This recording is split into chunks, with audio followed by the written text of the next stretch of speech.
What's wrong with presuppositionalists? Could it be hubris?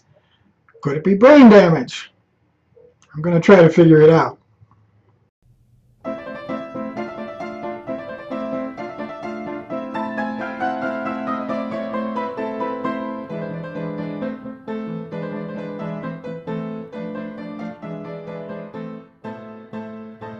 Greetings, YouTube denizens. It's Herc. Today I'm going to talk about presuppositionalism. I'd like to talk about it before it flies across the prairie and disappears into the sunset, because I'm sure we'll all find something more interesting to talk about that might be more important than these poor souls who are fixed in a photograph of childhood, little Peter Pans who will never grow up.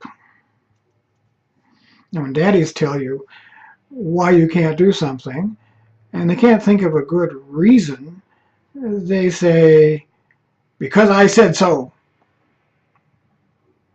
Not a very good reason, but it's sort of like saying, you know, "I'm the boss, young man, and until you get big enough to leave my household, you'll do what I say." And so these kids probably carry it into their adulthood, and when someone confronts them with questions they can't answer, with problems they can't solve, that good old "because I said so" comes back to them. Presuppositionalists have tried to work this phrase into an art form. Ever since people could buy sliced bread at the store, they've had more time to think about things. No more having to cut and thresh the wheat, no more having to grind the flour, no more waiting for it to rise. No, just toss it in the toaster, and kids like that. With presuppositionalism, you can just skip all that hard work of trying to find an argument that works.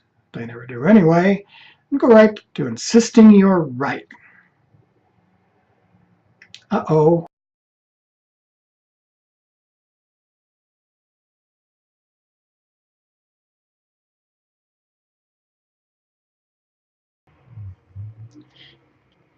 This is Herc, reporting live and on location from planet Earth. This just in. Republicans have just formally admitted their absolute irrelevancy. In a phone conversation with John Boner, who has just admitted he's been mispronouncing his own name to achieve credibility, Channel A News has learned that the Republican Party has announced that they will disband and leave the public arena. According to Boner, we believe that we'll be replaced by the National Socialist Party, which was what we always thought the Democrats were. After attempting to stop the Affordable Care Act 37 times and then shutting down the government for absolutely no reason, Republicans have come to the realization that they could have stayed home and tended their gardens and no one would have noticed. In related news, no one has told Michelle Bachmann, who will continue to beseech her God publicly to stop this great nation from aborting all future Christians. Don't panic, citizens. Everything is normal. We now return you to your regularly scheduled tripe. And I'm not wearing any pants.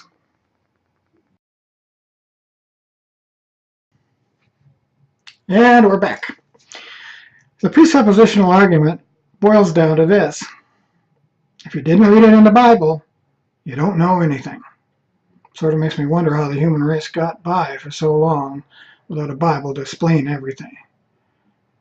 I can't help but think that the whole thing is a scam, that the perpetrators of this technique are simply using it to deflect criticism and really don't believe the schlock that they're slavering over for a minute.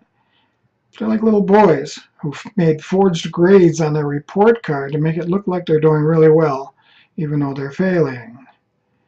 When it comes to the prospect of mind control, that cultish use of tricks to fool you, it doesn't get any better than this. The basic idea that you'll burn in a fiery furnace if you don't do exactly as the great Sky Daddy says is a great manipulation. Play on the imaginary fear of fire, and then pull that mind even farther down the rabbit hole by telling the person that they must only listen to the words of the book to make sure they get it right. It's true. I know it's true. I know it's true because because I know it's true. Calvinism was bad enough with its insistence that anyone not doing it right would burn in hell fire without exception.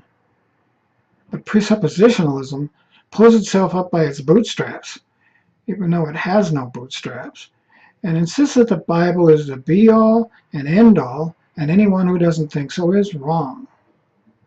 When asked by a sixth grader what his evidence of God was, Eric Hovind said, "The proof of God is that without God you can't know anything."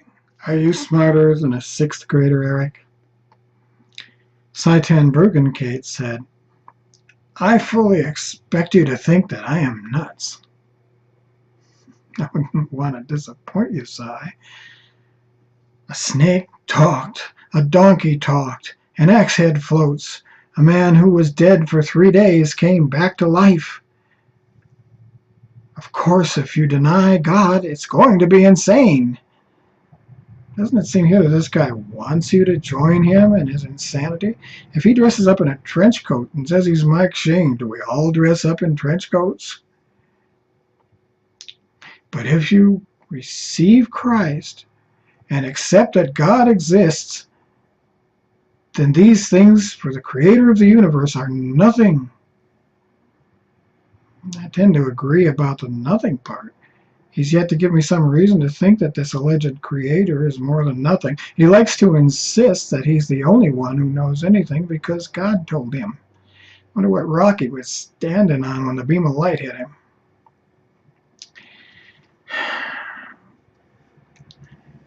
To sum this up, presuppositionalism is nothing more than claiming the Bible is not only true, but that God is the author, and he is the only source of knowledge we really have. Speak for yourself, Sai. I hope I gave you something to think about.